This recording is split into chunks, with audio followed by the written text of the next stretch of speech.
मैं पंकज भी दोनों एक ही डिबेट में थे, न्यूज़पेपर लेवल पर भी आ गया है एफसीआर। ये कोशिश करते हैं। हमारे साथ 3 मेहमान जुड़ रहे हैं। सीनियर जर्नलिस्ट आर राजगोपालन साहब जुड़ रहे हैं, सीनियर जर्नलिस्ट पंकज शर्मा जुड़ रहे हैं और सीनियर जर्नलिस्ट सुनील शुक्ला साहब जुड़ रहे हैं। पंकज जी, झारखंड में जो हेमंत सोरेन, क्या बीजेपी के साथ उनकी सेटिंग हो गई है? जो बीजेपी को वो एक तरह से पूरा मौका दे रहे हैं कि बीजेपी वहां पे पूरा प्रोटेस्ट करे। बीजेपी के सारे नेता मंच शेयर कर रहे हैं। एबीवीपी जो दिल्ली में चुप थी, वो एबीवीपी वहां पे प्रोटेस्ट कर रही है उस पेपर लीक और तमाम मुद्दों को लेकर। तो क्या कुछ इस तरह की सेटिंग है जिससे कि राहुल गांधी का जो मोमेंटम दिख रहा था, उस मोमेंटम को कम करने के लिए, डाउन करने के लिए हेमंत सोरेन एक एक्टर के तौर पे वहां पे काम कर रहे हैं? देखिए, हेमंत सोरेन की भारतीय जनता पार्टी से कोई मिली भगत हो जाए इसका प्रश्न ही नहीं उठता। जानबूझ के ये नैरेटिव क्रिएट किया जा रहा है कि हेमंत सोरेन की वजह से राहुल गांधी के मोमेंटम में डिरेलमेंट हो गया है। असली स्थिति उल्टी है। हेमंत सोरेन की वजह से तो राहुल गांधी का जो मोमेंटम है, उसकी जो गति है, उसका जो संवेग है, वो और ठोस हो गया है। पूरे देश ने देखा कि किस तरह राहुल ने इस बात की परवाह नहीं की कि जेएमएम कांग्रेस का सहयोगी दल है और इंडिया समूह में भी उसकी एक बहुत अहम भूमिका है। बल्कि जब युवाओं की बात आई तो राहुल ने साफ कह दिया कि विद्यार्थियों के शांतिपूर्ण और अहिंसक विरोध प्रदर्शन को रोकने के लिए बल प्रयोग करना एकदम गलत है और कांग्रेस पूरी तरह आंदोलनकारी जो छात्र हैं उनके साथ खड़ी है। तो सियासत का आज जैसा दौर है, उसमें क्या आप किसी राजनीतिक से इस तरह का रुख अपनाने की कल्पना भी कर सकते हैं? भारतीय जनता पार्टी, हमारे प्रधानमंत्री जी तो अपने अनुचित से अनुचित कदम का पूरी निर्लज्जता से बचाव करते हैं। वो तो अपने साथियों के 100 खून भी माफ कर देते हैं। ऐसे में जो राजनीतिक वातावरण में है, उसमें राहुल का मोमेंटम तो अनवरत जो जोर पकड़ता जा रहा है। ये कहना कि हेमंत सोरेन का भारतीय जनता पार्टी से कोई सेटिंग हो गया है, कोई मिली भगत हो गई है, इससे ज्यादा अपरिपक्वता की तो कोई बात हो ही नहीं सकती है।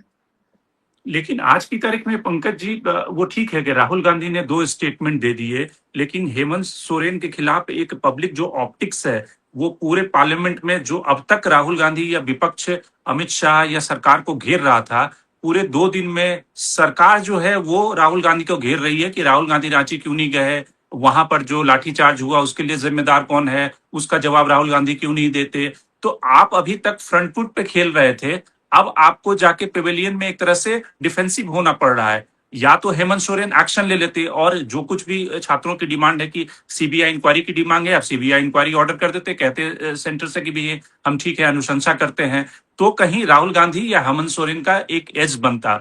लेकिन यहाँ पर तो स्थिति उल्टी बन रही है जो दिख रही है ऑप्टिक्स में। देखिए, ऑप्टिक्स में जो कुछ भी दिख रहा हो, आज सीबीआई की क्या स्थिति है सब जानते हैं।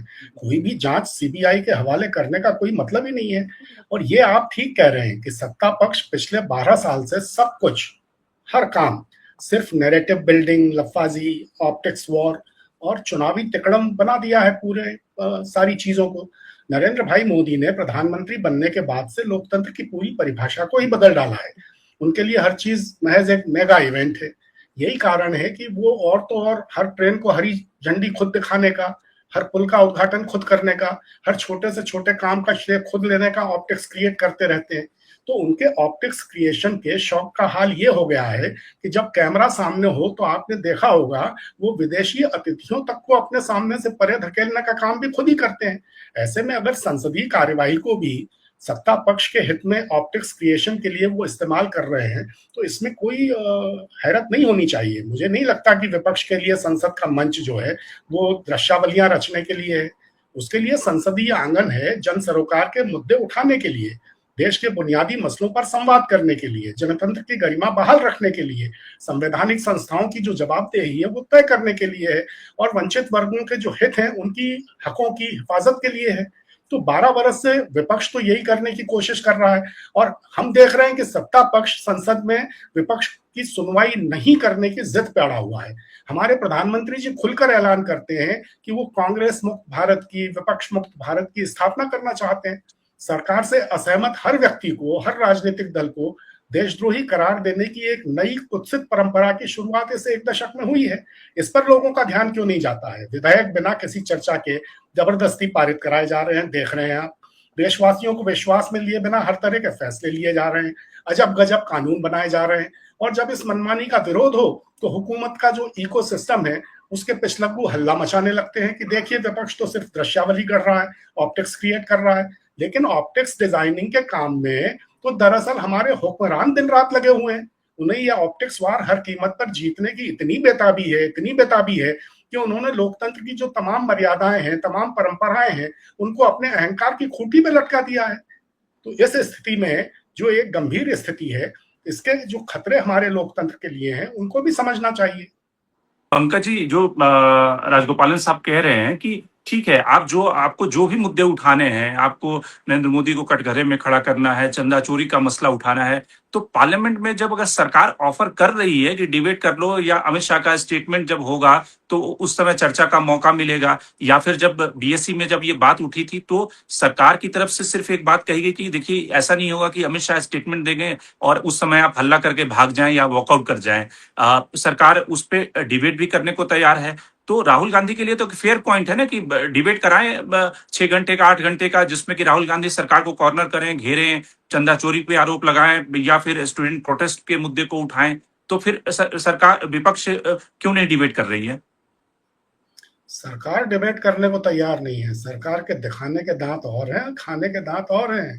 देशवासी इस बात को पूरी तरह समझ चुके हैं अब कि भारतीय जनता पार्टी कहती कुछ है, करती कुछ है। अगर अमित शाह जी को संसद में आना होता तो 20 दिन से संसद में क्यों नहीं आ रहे हैं? संसद भवन में आते हैं लेकिन सदन में नहीं आते हैं।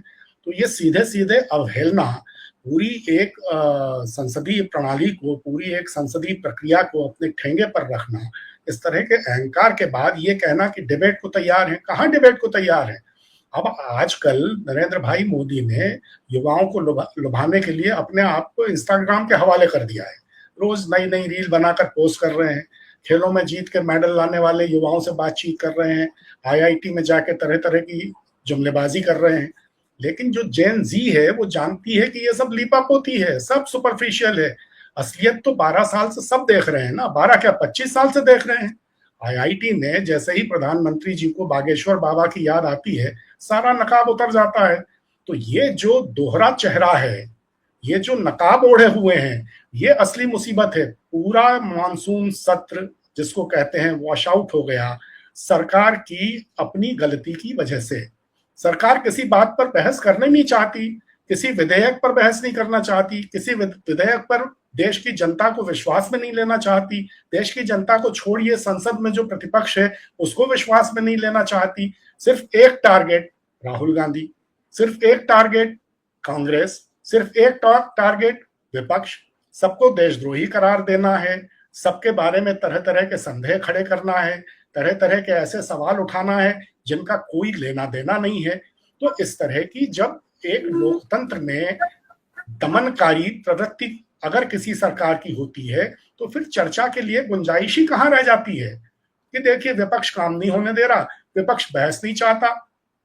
जिस तरह से जंतर मंतर के बाद सरकार को बैकफुट पे आना पड़ा, धर्मेंद्र प्रधान का इस्तीफा लेने में इतनी देर लगाने की जरूरत क्या थी? क्या जरूरत थी? सिर्फ अपने अहम की तुष्टि, इसके अलावा क्या था? आज अमित शाह जी, अरे भाई देश के गृह मंत्री हैं, देश में प्रतिपक्ष मांग कर रहा है, और तो और राज्यसभा में राज्यसभा के सभापति जी ने कहा, किरण रिजिजू जी, कि सरकार तक ये बात पहुंचाइए, विपक्ष की ये भावना पहुंचाइए कि अमित शाह जी संसद में आए और अपनी बात कहें। जब राज्यसभा के सभापति तक को ये बात कहनी पड़ी, वो ये महसूस कर रहे हैं कि सरकार अपना उत्तरदायित्व पूरा नहीं कर रही है। उन्होंने संसदीय कार्य मंत्री को निर्देश दिया कि आप सरकार को ये बात समझाइए। जब नौबत यहां तक आ गई है तो फिर और क्या कहने को और देखने को रह जाता है। तो आज के कार्यक्रम में पंकज जी जुड़े, आपका बहुत बहुत धन्यवाद। सुनील शुक्ला जी, आपका बहुत बहुत धन्यवाद। और राजगोपालन साहब, आपका भी बहुत बहुत धन्यवाद। देश और दुनिया की बाकी खबरों के लिए आप बने रहिए डायलॉग के साथ।